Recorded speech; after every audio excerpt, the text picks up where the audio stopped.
TCP कायद्याचे कलम 17(2) खाला सगळ्या प्रकरणांची देखरेख दवरपा खातीर तज्ञ समिती तयार करपाची आसा अशी माहिती विश्वजीत राणेन दिली.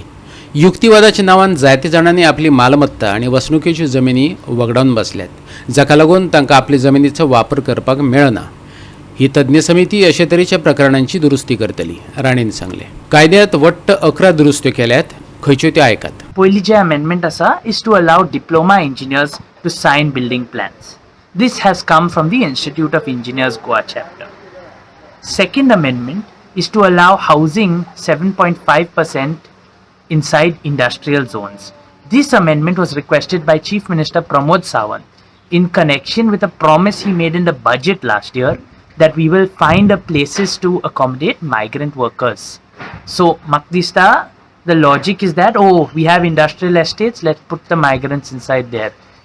Ignoring ideas of specific industrial estates, spot industries and दूसरे complications that come up.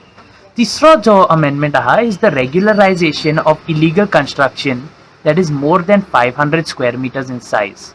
This amendment came by request of former TCP minister Babu Kavlekar. आणि त्याने किती बरयला?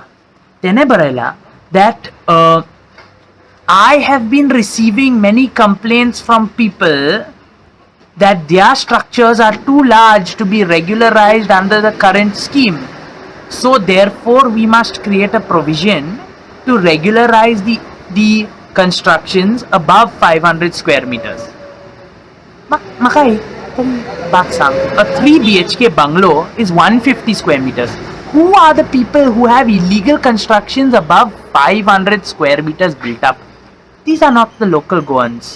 And these are the people who also have the connect with the minister to go and tell him that our illegal constructions are not getting legalized. The fourth amendment is to create a provision for charging of electrical vehicles. This came from the steering committee to match the central government's electric vehicle policy.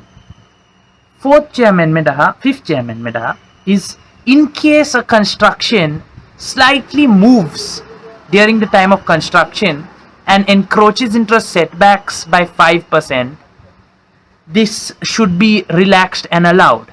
This has also come from the steering committee, and the justification is that normally poorer people, when they construct, their construction skills are not so good, and so there are some discrepancies, and we need to create some relaxation to allow them to have that.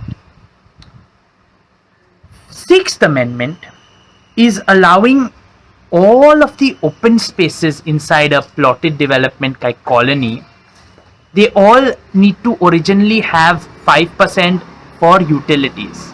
Ata all of the utilities can be clubbed into one open space, matching 5% of the total open space in the colonies. Ani, the other part of this amendment is that now utilities space also includes some types of commercial activities. Those amendments came from the request of Confederation of Real Estate Developers in India, CREDI. And its justification is that developers are finding that the open spaces are unused and Goa's housing colonies are very small. So if we put all the utilities in one space, it's okay, it's not inconveniencing people on the other end of the colony. Satwa amendment jasa is reduction of the road widths for multi-family housing projects. Ata, if you have a road that is less than 8 meters, you can have 180 houses on that road. GOA365 खातीर सृष्टी आथानीकार आनी ओमकार दिशप्रभू.